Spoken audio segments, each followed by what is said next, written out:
जबरदस्त खबर आ रही है साथियों, और सऊदी अरब की तरफ से खबर है। बहुत सारे हेडलाइंस बन चुकी हैं इसके ऊपर अंतर्राष्ट्रीय मीडिया पर। कई जगह कहा जा रहा है कि रूमर हो सकता है, क्योंकि इतना बड़ा फैसला सऊदी नहीं ले सकता। लेकिन हां, सऊदी की तरफ से डिसीजन आ रहा है कि उसने अमेरिका के प्रति अपनी जो नफरत है अब वो जग जाहिर कर दी है। नफरत जग जाहिर कर दी है।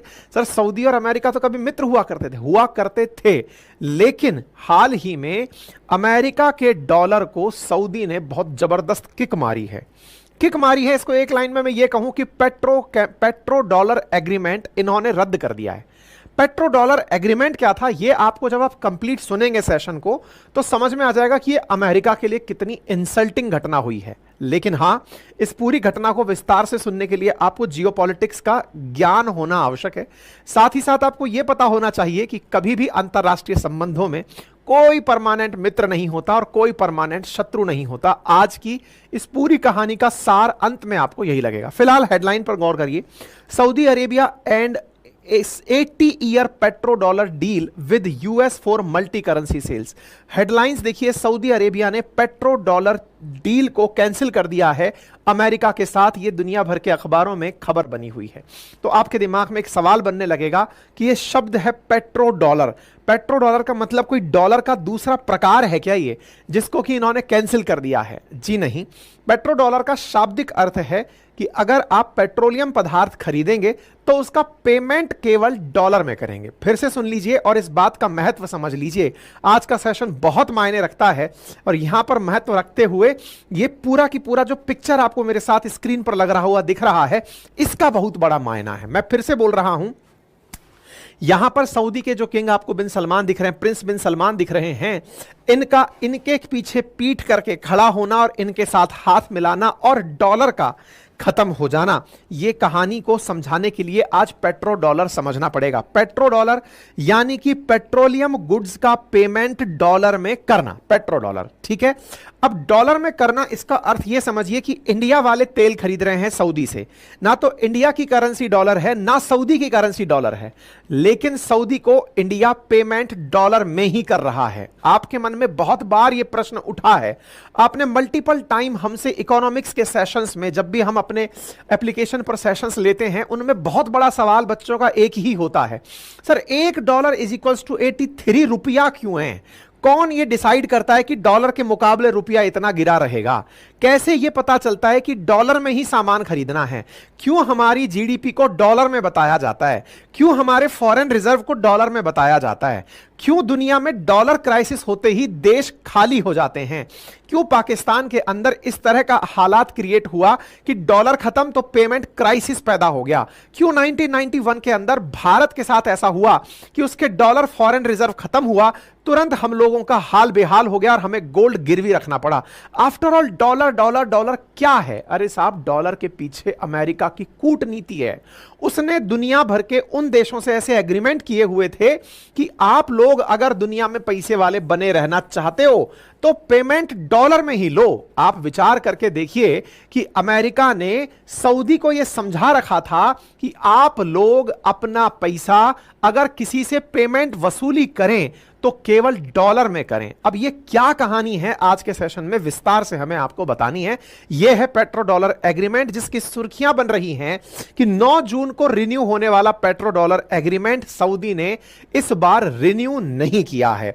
और रिन्यू नहीं किया है यह उस समय हो रहा है जिस समय दुनिया के देश G7 के अंदर वर्तमान में इटली में मिल रहे हैं। अच्छा, मैं आपको कुछ याद दिलाता हूं। आपको मैंने 2 दिन पहले अंकित इंस्पायर इंडिया पर एक सेशन में बताया था कि G7 बना क्यों था। अगर आपको याद है तो बेहतर है, नहीं याद है तो मैं आपको रिन्यू करा देता हूं, रिवाइज करा देता हूं। अच्छा, आपको पता है G7 का गठन क्यों हुआ था? ग्रुप ऑफ 7 नेशंस क्यों बने थे?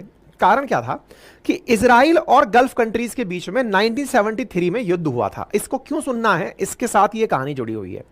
1973 में इजराइल और गल्फ नेशंस के बीच में युद्ध हुआ। इजिप्ट और सीरिया ने मिलकर के इजराइल पर हमला बोल दिया। इजराइल पहली बार नहीं है कि इजराइल हमास आप देख रहे हैं, इजराइल मल्टीपल टाइम इन लोगों से लड़ाई लड़ चुका है। लेकिन 1973 का ये जो वॉर था ये बहुत बड़ा था। गल्फ के अधिकांश देश यानी पर्शियन खाड़ी के आसपास के जो बड़े देश हैं, चाहे सऊदी हो, चाहे ईरान हो, चाहे यूएई हो, जो बड़े देश गल्फ में कंट्रोल करते हैं, इन सब का सिंपैथी जो था ना वो फिलिस्तीन के साथ था, जैसा हमेशा होता है, और इजराइल के खिलाफ था। 1973 में इजराइल के खिलाफ ये सब एक हो गए और युद्ध करने का धावा बोल दिया साहब। अब इस धावे के साथ हुआ ये कि इजराइल ने अपने आप को इतना मजबूती से रखा कि उसने इन देशों के बहुत सारे क्षेत्रों पर कब्जे कर लिए। इधर की तरफ इजिप्ट का सिनाई पेनिनसुला, उधर भी सीरिया की गोलन हाइट्स वगैरह, इन सब क्षेत्रों के ऊपर जॉर्डन, इनके बहुत सारे क्षेत्रों पर इजराइल कब्जा कर लेगा। इजराइल के पास इतनी क्षमताएं कहां से आई? तो निकल कर आया कि इनके पीछे कोई जिम्मेदार था, रिचर्ड निक्सन, अमेरिका के राष्ट्रपति। अमेरिका क्या कर रहा था? इजराइल को फंडिंग दे रहा था। किस बात की? कि तुम युद्ध करो, पैसे की चिंता मत करो, तुम हमारा नाम ऊंचा करोगे, तुम हमारी क्लास के वो टॉपर विद्यार्थी हो जिसका रैंक 1 होना जरूरी है, और तुमको जो सुविधाएं चाहिए बताओ, हम तुम्हारे साथ हैं, जैसा अमेरिका आज भी कर रहा है। अमेरिका ने लगभग उस दौर में 18,000 करोड़ डॉलर इतना धन इजराइल की सहायता के लिए दिया। इजराइल की सहायता को मिले इस धन से ऑयल पैदा करने वाले देश नाराज हो गए। अब यहीं से कहानी इंटरेस्टिंग क्रिएट होती है। ऑयल पैदा करने वाले देश, कौन पैदा करता है साहब oil? OPEC countries. OPEC countries बोले तो organization of petroleum exporting countries. अब ये क्या है? ये सऊदी के नेतृत्व में ऐसे देशों का समूह है जो दुनिया में तेल पैदा करता है। दुनिया में 2 ही प्रकार के देश तेल पैदा करते हैं, आइदर ओपेक और ओपेक प्लस। ओपेक वो है जो कि organization of petroleum exporting countries में आते हैं, जिसमें सऊदी उनका राजा है, मतलब कि लीडर है, सबसे ज्यादा तेल पैदा करता है। दूसरी तरफ ओपेक प्लस का राजा रशिया है, यानी जो ओपेक में नहीं वो ओपेक प्लस में है, और रशिया उनकी लीडरशिप करता है। ठीक है, अब ओपेक की कहानी सुनो। अब इन देशों ने कहा कि भाई साहब अमेरिका वालों, तुम हमारे ऊपर हमले का आदेश इजराइल को देते हो, पैसा देते हो कि जाओ तुम हमला करो, बेटा तुम्हारे ऊपर जब हम हमला करेंगे ना तुम संभाल नहीं पाओगे। कैसा हमला? भाई इन लोगों ने ऑयल एम्बार्गो लगा दिया। ऑयल एम्बार्गो क्या होता है? सऊदी के नेतृत्व में जो देश थे, जो ऑयल पैदा करने वाले देश थे, इनने कहा कि इन पैसे वालों की कमर कैसे तोड़नी है ये हमें आता है। बोले कैसे तोड़नी है? बोले अपन लोग ना ऑयल का प्रोडक्शन घटा देते हैं। ऑयल का प्रोडक्शन घट जाएगा तो इन लोगों के पास तेल पहुंचेगा नहीं, तेल नहीं पहुंचेगा तो तेल की कीमतें बढ़ने लगेंगी, तेल की कीमतें बढ़ने लगेंगी तो महंगाई बढ़ने लगेगी, और ये डेवलप्ड इकोनॉमीज महंगाई सरेंडर कर देती हैं, क्योंकि इनके यहां महंगाई बड़ी 2% 3% के आसपास ही चलती है। ज्यादा हो गई तो कंट्री फेल मार जाती है, दुनिया प्रोटेस्ट करने सड़क पर आ जाती है। चलो साहब कोई बात नहीं, सऊदी ने आदेश दिया अपने साथ वालों को कि भाई सब लोग तैयार हो जाओ, अपन लोगों को तेल पैदा करने पर रोक लगानी है। तेल पैदा करने पर रोक लगाने का मतलब यह समझो कि इन्होंने तेल प्रोडक्शन पर रोक लगाई, जिससे कि तेल की कीमतों में 300% तक इजाफा हो गया। यानी कि मान लो 60 रुपए डॉलर मिलने वाला तेल अब 180 पहुंच गया। अमेरिका और उसके साथ विकसित राष्ट्रों की हालत खराब हो गई। 1973 का जो ये वॉर था, दुनिया में कितनी महंगाई लेकर आया, इसका अंदाजा आप ये लगाओ कि ये सारे बड़े देश, अमेरिका, कनाडा, फ्रांस और यूके, इटली, जर्मनी, जापान, ये सब भगे। और भाई बचाओ, त्राहिमाम हो गया, तेल नहीं मिल रहा है, क्या करें? तो अमेरिका ने तत्काल प्रभाव से इन सबको इकट्ठा किया और एक संगठन बनाया जिसका नाम बना G7। हालांकि पहले G6 बना था, बाद में कनाडा शामिल हुआ, लेकिन G6 एक प्रकार से G6 + 7 को आप 7 ही समझ के चलिए, +1 को 7 ही समझ के चलिए। तो G7 कंट्रीज बनी, जिसका उद्देश्य केवल महंगाई से लड़ना था कि कैसे ना कैसे करके ओपेक वालों ने जो तेल उत्पादन बंद किया है ना, उसको रोकना है और उसके खिलाफ एक होना है। बोले इसके खिलाफ एक होकर करेंगे क्या? तो ये जो G7 की मीटिंग चल रही है ना अभी, अगर आपने नोटिस किया हो तो 13 से लेकर 15 जून के बीच में इटली के अंदर पुगलिया में जहां बैठक चल रही है, जहां हमारे मोदी जी भी जाके आए हैं अभी, ये वाली जगह पर जो बैठक चल रही है, असल मायने में G7 हर बार याद दिलाता है कि कैसे ओपेक कंट्रीज ने हमें गिराने की कोशिश की थी और हम एक होकर के उससे बच गए थे। तो उस याद को ताजा करते हैं ये, और याद जब जब ताजा होती है सऊदी अरब के घाव हरे हो जाते हैं। वो कहता है अच्छा बेटा, मतलब तुम ये जश्न मना रहे हो कि सऊदी अरब को हमने मजा चखाया था, अभी तो मजा चखाना बाकी है। लेकिन हुआ क्या? अब सुनो साहब, स्थितियां बदलती हैं, पैसे के आगे हर आदमी बिकता है। अमेरिका की तरफ से अमेरिकी राष्ट्रपति ने एक चाल चली। क्या चाल चली? अमेरिकी राष्ट्रपति जो है ना, वो सऊदी अरब की यात्रा की तरफ भिजवा दिए अपने लोगों को कि देखो अपन इजराइल को पैसा दिए हैं जिससे सारा संकट हुआ है। अब जाओ सऊदी के पास और जाकर उससे कहो कि तुम क्या पड़े हो इस चक्कर में, तुमको पैसा चाहिए और पैसे से पावर चाहिए, मैं तुम्हें गारंटी देता हूं कि इजराइल तुम पर हमला नहीं करेगा। और बोलो, सऊदी को यह डर था कि अमेरिका इजराइल को इतना वेपन दे देगा कि वो तो एक दिन सऊदी पर कब्जा कर लेगा। हर देश को लगता है ना, क्योंकि इजराइल तो सुपड़ा साफ करता आ रहा था सबका, धड़ाधड़ धड़ाधड़।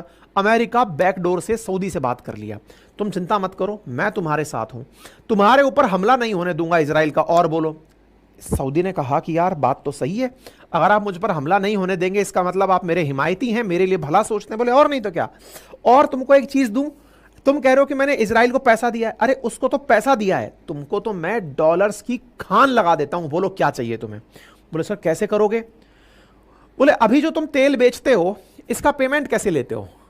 बोले सर किसी से गोल्ड में लेते हैं, किसी से गुड्स में लेते हैं, बार्टर सिस्टम चल रहा है सर फिलहाल, तो बाकी जो जिसमें दे दे। बोले हटाओ सब चीजें, तुम्हें यह तो पता है कि ब्रेटन वुड शिखर सम्मेलन के बाद से हम लोगों ने यह तय कर दिया है कि दुनिया भर के देश डॉलर में पेमेंट लेंगे, तय कर दिया है, डॉलर को यूनिवर्सल करेंसी घोषित कर दिया। Dollar is equals to gold है, मानते हो इस बात को। बोले हाँ सर।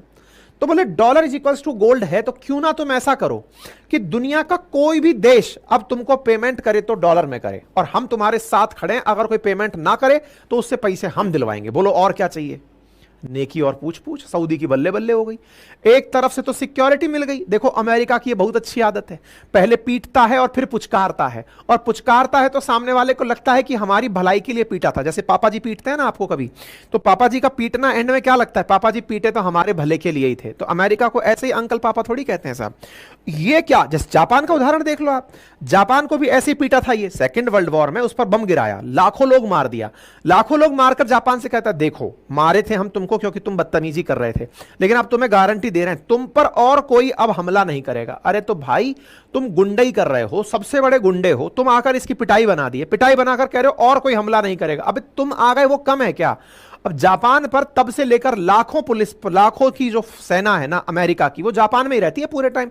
जापान कुछ सोच ही नहीं पाता, तो वो कहता है अब तरक्की कर लेंगे हम, इससे अच्छा तो यही है। अमेरिका सपने यही दिखाता है कि चिंता मत करो हम तुम्हारे साथ। सऊदी के साथ भी यही हुआ, एक तरफ से तो थपड़ाया गया उसको क्योंकि इजराइल मारता हुआ ला रहा था, अरब कंट्रीज को हरा दिया, इधर की तरफ से सऊदी से कहा चिंता मत करो, पूरा पेमेंट डॉलर में कराएंगे।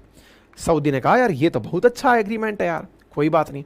आपको जानकर आश्चर्य होगा, तब से लेकर आज तक यही वाला एग्रीमेंट चला आ रहा है जिसे आप पेट्रो डॉलर एग्रीमेंट कहते हैं। मतलब समझे, ओपेक कंट्रीज तेल का जो व्यापार करते हैं वो डॉलर में ही करते हैं, और डॉलर में क्यों करते हैं इसके पीछे सऊदी और अमेरिका का हुआ उस समय का एग्रीमेंट है। हमें उस एग्रीमेंट की कुछ प्रतियां भी मिली थी, हम आपको दिखाना चाहेंगे, लेकर आए हैं हम, क्योंकि कंटेंट तो मैंने अपने तरीके से सुना दिया आपको, लेकिन हाँ ये वो एग्रीमेंट की प्रतियां हैं जिसमें यूएस एंड सऊदी अरेबिया ने प्रॉपर तरीके से ज्वाइंट इकोनॉमिक कॉपरेशन में पेट्रो डॉलर की बात की थी कि हम लोग प्रॉपर तरीके से एक दूसरे के साथ पेट्रो के साथ, पेट्रोलियम गुड्स को डॉलर्स के साथ खरीदेंगे बदेंगे। बात समझ में आ गई, खेला समझ में आ गया। अब क्या कहानी होती है सुनिए साहब। डॉलर मिले, अमेरिका ने देखा कि सऊदी के पास खूब डॉलर इकट्ठा हो गया। अच्छा आपके दिमाग में एक प्रश्न और बनेगा कि यार ऐसा क्या था कि डॉलर का इतना बड़ा सिक्का चलता था। देखो इसके पीछे की कहानी मैंने मल्टीपल टाइम सुनाई है, एक बार फिर से ब्रीफ में बता देता हूं कि डॉलर इतना ज्यादा चला कैसे। इसके पीछे की गणित केवल इतनी सी समझो कि फर्स्ट वर्ल्ड वॉर में अमेरिका बहुत लेट एंट्री करता है और दुनिया में वेपन्स का और पैसे का सप्लायर बनता है। अमेरिका फर्स्ट वर्ल्ड वॉर में भी कमाने वाला देश बनता है, सेकंड वर्ल्ड वॉर में भी सबसे अमीर देश बनके निकल के आता है क्योंकि दुनिया को वेपन और पैसे देता है। अमेरिका जब पूरी दुनिया लड़ झगड़ के बर्बाद हो लेती है तब अपनी दो बैंक के माध्यम से, एक का नाम वर्ल्ड बैंक और एक का नाम आईएमएफ, ये दोनों ब्रेटन वुड ट्विंस कहलाती हैं, इन दो बैंक के माध्यम से दुनिया को कर्जा देता है। जिसको जितना पैसा चाहिए ले जाओ मैं दूंगा। अमेरिका का ये जो पैसा देने का तरीका था ना इन देशों को, इसने सबको अमेरिका के प्रति गुलाम बना दिया कि प्रभु आप ही हो। उस समय तक दुनिया के देश एक दूसरे के साथ गोल्ड में व्यापार करते थे, गोल्ड में व्यापार करते थे, गोल्ड ही करेंसी हुआ करता था। दुनिया का सबसे ज्यादा गोल्ड अमेरिका ने अपने पास इकट्ठा कर लिया। अमेरिका के पास हुए गोल्ड के इकट्ठे होने के बाद कि अब यार रोजाना गोल्ड थोड़ी चलेगा, कोई चोरी भी हो सकता है, नकली भी गोल्ड आ सकता है, तो बोले एक काम करते हैं, गोल्ड को तो रखते हैं हम अपने रिजर्व में और उसकी एवज में हम नोट की छपाई करते हैं। उस नोट को डॉलर कहा गया। फिर दुनिया में डॉलर चलने लगा। तो बोले अगर डॉलर को मानना है तो समझो कि गोल्ड मान रहे हो, dollar is equals to gold हुआ करता था। आप मतलब इस बात को समझकर देखिए कि अमेरिका का जो डॉलर होता था ना वो गोल्ड के इक्विवेलेंट होता था। 1971 में जाकर के रिचर्ड निक्सन ने डॉलर और गोल्ड का आपस में विनिमय बंद करा दिया था। 71 से पहले तो यह था कि आप जाकर के उनकी बैंक से यह कहें कि डॉलर पकड़ो, मेरा तो गोल्ड वापस दे दो, तो वो गोल्ड दे सकता था। Dollar is equals to gold हुआ करता था। 71 में जाकर अमेरिका ने डॉलर और गोल्ड के बीच का कनेक्शन खत्म कर दिया। बोले नहीं, अब हमारी अपनी वैल्यू इतनी है कि हम अपने आराम से गोल्ड को चला सकते हैं, डॉलर को चला सकते हैं। खैर, अमेरिका और इन्होंने एग्रीमेंट किया और इन्हें भर भर के डॉलर मिलने लगे। कोई बात नहीं साहब, बढ़िया एग्रीमेंट हो गया, बढ़िया डॉलर मिलने लगे। अब दिक्कत क्या आती है, अमेरिका ने देखा कि यार हमारा तो जो सारा पैसा है, तेल खरीदते हैं दुनिया वाले इससे, इसको डॉलर मिल रहे हैं, और सऊदी की सुरक्षा की गारंटी अमेरिका ने ले ली। सऊदी तो खूब तेजी से तरक्की करने लग गया, इतनी सी आबादी और जबरदस्त तरक्की, दुनिया की टॉप 10 इकोनॉमीज में आ गया। अमेरिका ने कहा कि यार डॉलर तो इसके पास बहुत इकट्ठे हो जाएंगे, ऐसा तो यह बहुत पावरफुल हो जाएगा। अमेरिका ने इसको पाठ पढ़ाया, बिल्कुल वैसे ही जैसे सरकार अपन को पढ़ाती है। अपन को सरकार कैसे पढ़ाती है कि देखो अकाउंट खुलवाओ, हम आपको सीधा आपके अकाउंट में पैसा भेजेंगे। जनधन अकाउंट खुलवा दिए सरकार ने, जनता के अकाउंट में पैसा आ रहा है, आप और हम बहुत खुश हैं कि देखिए सरकार कितनी अच्छी अकाउंट में पैसा दे दी हमको। अकाउंट में जो पैसा है वो आपके हाथ में जब तक बाहर नहीं आया तब तक वो सरकार का ही है, यूं समझिए। आप कहेंगे क्या बात कर रहे हो? जी हां, आपके अकाउंट में रखा हुआ पैसा फिजिकल गुड्स के रूप में नहीं रखा है, नंबर्स के रूप में रखा हुआ है, जिसको आप समझकर चल रहे हैं वो असल में कहीं ना कहीं जमा है। सरकार उसी की तो घुमा फिरी कर करके पैसे बना रही है। किसी को लोन देना हो, किसी को कर्जा देना हो, किसी कंपनी का डेट मिटाना हो, कंपनीज को सरकारी तरीके से बैंक के माध्यम से चलाया ही इसलिए जाता है। बैंकिंग सिस्टम किसी भी इकोनॉमी की सबसे बड़ी नींव बनी ही इसलिए है कि पैसा मार्केट में ना रहकर सरकार की बैंक में रहे, और बैंक का पैसा सरकार अपना मानती है, उसी को वो कर्जे पे दे दे करके लोगों के काम कराती है। चलिए खैर, इस बात पर कभी और आएंगे। ये जितनी भी बातें आप सुन रहे हैं ना, ये प्रॉपर इकोनॉमिक्स है, कोर इकोनॉमिक्स, और कोर इकोनॉमिक्स के लिए आप लोगों को इकोनॉमिक्स की समझ होना जरूरी है। इसीलिए हमने अपने एप्लीकेशन पर प्रॉपर कोर्सेज डाले हुए हैं, आप जाकर देखें तो जीए फाउंडेशन का कोर्स है, ऐसे ही एनसीईआरटी का कोर्स लॉन्च कर दिया है, केवल 7 दिन एडमिशन ओपन है। उसमें मैं इकोनॉमिक्स वाया एनसीईआरटी आप लोगों को पढ़ाऊंगा, है ना। तो आप अपनी मर्जी से प्रेफरेंस के हिसाब से देख सकते हैं, एप्लीकेशन पर लिंक है। अच्छा, अब लिंक पर एप्लीकेशन है। अच्छा, अब इंटरेस्टिंग कहानी ये आती है कि अमेरिका को लगा यार ये तो पैसा ले जाएगा हमसे, अब क्या करें। तो दिमाग लगाया अमेरिका ने सऊदी से कहा तुम यार इस पैसे का करोगे क्या बाय द वे डॉलर का? बोले सर दुनिया से सामान खरीदेंगे। बोले नहीं नहीं नहीं, तुमको एक चीज सिखाते हैं। बोले हाँ बताओ। तुम इस डॉलर को ना अमेरिका में लगाओ। बोले अमेरिका में लगाएं कैसे? बोले हम ट्रेजरी बिल्स निकालते हैं, तुम अमेरिकी सरकार को अपना कर्जदार बना दो। सऊदी वाले राजा को लगा क्या बात है, मैं मतलब यूं ही राजा नहीं हूं, मैं वाकई में दुनिया का राजा हूं, अमेरिकी सरकार को अपना कर्जदार बना लूं मैं। ये होते हैं ट्रेजरी बिल्स। अब ट्रेजरी बिल्स क्या होते हैं वो समझिए।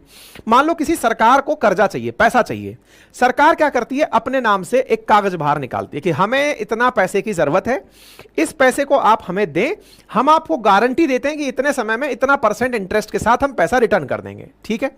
ट्रेजरी बिल्स की वैल्यू ज्यादा क्यों होती है, इसके पीछे का कारण समझिए। सरकार की वैल्यू, सरकार की इमेज उन कागजों के पीछे होती है। अगर सरकार कल को पैसा देने से मना कर दे, इसका मतलब है कि वो सरकार फेल मार गई, बेइज्जत हो गई। कोई भी सरकार, कोई भी इकोनॉमी फेल नहीं होना चाहती, इसलिए ट्रेजरी बिल्स की वैल्यू सबसे ऊपर होती है। दुनिया भर के जो देश हैं वो दूसरे देशों के ट्रेजरी बिल्स में इसीलिए पैसे लगा के रखते हैं कि कंट्री फेल नहीं मारेगी, पैसा सेफ है, हमारा पैसा बढ़ता रहेगा। सऊदी को यह उलझा करके पैसा खुद वापस लेगा। सोचो, पहले तेल बिकवा के डॉलर मंगवाए, डॉलर मंगवा करके डॉलरों को अमेरिका में वापस मंगवाया, और उसको पकड़ा क्या दिया, ट्रेजरी बिल, कि ये रखो, जब चाहोगे पैसा हमसे ले लेना, अमेरिका में सुरक्षित है। तो डॉलर पहुंच गया वापस, अमेरिका के पास पहुंच गया। सब चलता रहा। सऊदी को कभी इस चीज की कमी महसूस नहीं हुई कि अमेरिका उसके साथ कुछ गलत कर रहा है। लेकिन समय किसका कब रहा है, दुनिया के और देश भी धीरे धीरे तेज बढ़ने लगे। निकल कर आने लगा चाइना। चाइना दुनिया की सेकंड बड़ी मार्केट बन गया, सेकंड बड़ी पावरफुल इकोनॉमी बन गया। साथ ही साथ रशिया कम आबादी के साथ पर कैपिटा इनकम में आगे बढ़ते हुए वो जबरदस्त तरीके से अमेरिका को टक्कर देने आ गया। Russia, China, India, south Africa और ब्राजील, इनने मिलकर के एक संगठन बनाया जिसका नाम रखा ब्रिक्स। ब्रिक्स वालों ने आपस में बात करी कि यार अगर ऐसे ही अमेरिका की सरपरस्ती चलती रही तो यार ये तो हमको एक दिन काउंट ही नहीं करेगा, सब तरफ डॉलर ही डॉलर हो जाएगा। आपको जानकर आश्चर्य होगा कि दुनिया की 90% जो ट्रांजैक्शंस हैं आज भी इंटरनेशनल ट्रेड वो डॉलर में होती है। खुद चाइना भी अगर किसी के साथ व्यापार कर रहा है, मतलब चाइना इतनी बड़ी इकोनॉमी है, उसके बावजूद भी अगर उसे गल्फ से तेल खरीदना है तो पेमेंट डॉलर में ही देना पड़ेगा। आप समझिए इस बात का। तो जब पेमेंट डॉलर में ही देना पड़ेगा तो बोले यार ये तो बेकार बात है। इन सब पैसे वाले देशों ने मिलकर के एक डिसीजन लिया कि यार दुनिया में से डॉलर का हटाओ, मतलब इसका सिक्का चलता है, इसका सिक्का हटाओ। बोले क्या करें? बोले डी डॉलराइजेशन करो। डी डॉलराइजेशन मतलब डॉलर को मार्केट से भगा दो, मानना ही बंद कर दो, पेमेंट डॉलर में करने बंद कर दो। बोले पेमेंट डॉलर में करना बंद कर दें, क्यों? बोले इसकी जगह अपन अपनी करेंसी में पेमेंट करेंगे। तुमको उस पेमेंट से चाहिए क्या? सामान चाहिए ना। सामान के नाम पर तुम्हें वेपन चाहिए, तुम्हें घर के अंदर जरूरी सामान चाहिए। चिंता क्यों कर रहे हो? चाइना ने अपने युआन रेनमिंबी पकड़ा दिए पेमेंट में, अगर तो तुम उनसे जितना चाहो सामान खरीदो। अमेरिका खुद चाइना से सामान खरीदता है, तो सऊदी वालों टेंशन क्या है? तुमको क्यों अल्टीमेटली डॉलर चाहिए जब सामान मैं मेरे करेंसी में तुम्हें देने को तैयार हूं? क्यों चक्कर पड़े हो अमेरिकी डॉलर के? सऊदी को लगा बात तो सही है। जब अमेरिका खुद अपने फोन और अपने इलेक्ट्रॉनिक गैजेट्स, अपनी गाड़ियां, अपने बहुत सारे सामान चाइना में बनवा रहा है, तो चाइना से तो डायरेक्ट मैं पैसा युआन में काम करूं ना, मैं डॉलर के चक्कर में क्यों पड़ाऊं? बोले नंबर एक। नंबर दूसरा, तुम्हें वेपन चाहिए। दुनिया में अमेरिका से भी ज्यादा उन्नत किस्म के वेपन रशिया बनाता है। अमेरिका से ज्यादा उन्नत किस्म के वेपन साइंटिफिकली अगर देखा जाए तो टेक्नोलॉजी में रशिया फार बेटर है अमेरिका से। और ऐसी स्थिति में सोचो ना, कोरोना की पहली वैक्सीन भी वही बना के दिया। लोगों ने मजाक बनाया उसके स्पुतनिक का, लेकिन एक भी फेलियर केस मार्केट में नहीं है स्पुतनिक का। आप सोचकर देखिए, सबसे पहले बनाकर वैक्सीन दे दिया। बोले टेक्नोलॉजी में ये बहुत आगे हैं, तो इनको डॉलर चाहिए ही नहीं। तुम इनके साथ इनकी करेंसी में, रूबल में व्यापार करो। रूबल में नहीं करना है तो चिंता मत करो ना। इंडिया से, चाइना से, रशिया से, ब्राजील से, साउथ अफ्रीका से, इनसे मिलकर के हम एक अलग करेंसी बना लेते हैं, ब्रिक्स करेंसी बना लेते हैं, उसमें व्यापार कर लेंगे। बोलो क्या चाहिए? सऊदी को बात समझ में आने लगी कि बात में तो कुछ दम तो है गुरु, यदि ये सब लोग इतना जिद कर रहे हैं तो। बोले करना क्या होगा? बोले सबसे पहले खुद को इस बंधन से मुक्त करो कि मैं तेल का पेमेंट केवल डॉलर में लूंगा। ये जो केवल शब्द है ना, ये मिटा दो। भाई तुम्हें अमेरिका की जरूरत क्या है? पेमेंट आता है डॉलर में, बढ़िया है। तुमको ये नहीं कह रहे कि आप डॉलर लेना बंद कर दो, कह ये रहे हैं केवल डॉलर लेना बंद कर दो। डॉलर के अलावा तुमको युआन मिले, रेनमिंबी मिले, तुमको यूरो मिले, तुमको पाउंड मिले, तुमको रूबल मिले, तुम्हें रुपी मिले, जो मिले उसमें पेमेंट लो और उस देश के साथ अपना पर्सनल व्यापार करो। क्यों अमेरिका की दुम बने हुए घूम रहे हो? अपनी इज्जत पहचानो। सऊदी के प्रिंस को यह बात समझ में आई कि यार मेरी तो बहुत इज्जत है और बहुत इज्जत है, मैं अमेरिका का पिछलग्गू क्यों बना हूं? रद्द हो गया पेट्रोकेमिकल एग्रीमेंट। यही सुर्खी बनी हुई है। अगर बात समझ में आ गई ना तो एक बार थम्स अप कर दो। पूरी कहानी थी जो मैंने आपको सुनानी थी वो मैंने आपको बता भी दी है, किस प्रकार से अमेरिका के साथ सऊदी ने खेला कर दिया है। आपको जानकर आश्चर्य होगा, प्रति साल $3.5 ट्रिलियन का तेल का व्यापार होता है गल्फ कंट्रीज से। यानी इंडिया की जितनी टोटल जीडीपी है, इतने का तो ये लोग तेल बेच लेते हैं। तेल के बराबर का डॉलर घूमता है मार्केट में। अब सोचिए कि अगर डॉलर को अगर ओपेक कंट्रीज किनारा कर दें, पेट्रो डॉलर से एग्रीमेंट से बाहर आ जाएं, दुनिया की और करेंसी चलने लगें, तो अमेरिका का सिक्का चलता हुआ बंद होगा। तो यह अमेरिका के लिए कितनी बड़ी न्यूज होगी। लोग कह रहे हैं कि यह घटना रशिया के उकसावे पर हुई है। ऐसा क्यों? हाल ही में रूस के ऊपर काफी सारे सैंक्शंस यूरोपियन देशों ने लादे हैं, जिनमें अमेरिका बोला कि मैं डॉलर्स तुम्हारे देश में नहीं आने दूंगा। रशिया ने कहा जो हुक्म जहां पनाह, अब मैं अपने शेयर मार्केट में तुम्हारे डॉलर नहीं चलने दूंगा। असली लड़ाई सिक्के की चल रही है बॉस। किसका सिक्का चलता है? अमेरिका का सिक्का रशिया में चलना बंद है तो रशिया वालों ने सऊदी को भड़काया कि इनको असली सबक तुम्हें सिखाना है। हालांकि गल्फ वाले डरे हैं कि इस न्यूज को ज्यादा बाहर मत निकालो, हमने कुछ ही दिन ऐसा हुआ है कि इस एग्रीमेंट से किनारा किया है। कई न्यूज वाले तो स्पष्टीकरण दे रहे हैं कि नहीं नहीं ऐसा कुछ नहीं है, ये केवल प्रोपेगेंडा चलाया जा रहा है, ऐसा नहीं है। लेकिन वास्तविकता यह है कि यह एग्रीमेंट अभी तक रिन्यू नहीं हुआ है और अगर साथियों ऐसा होता है तो यह अमेरिका के लिए बहुत बड़ा सेटबैक होगा और दुनिया के लिए उगते हुए दुनिया के एक नए सूरज का बिल्कुल प्रतिबिंब प्रदर्शित करेगा। बाकी आप इस विषय पर क्या सोचते हैं? अपनी राय जरूर रखें।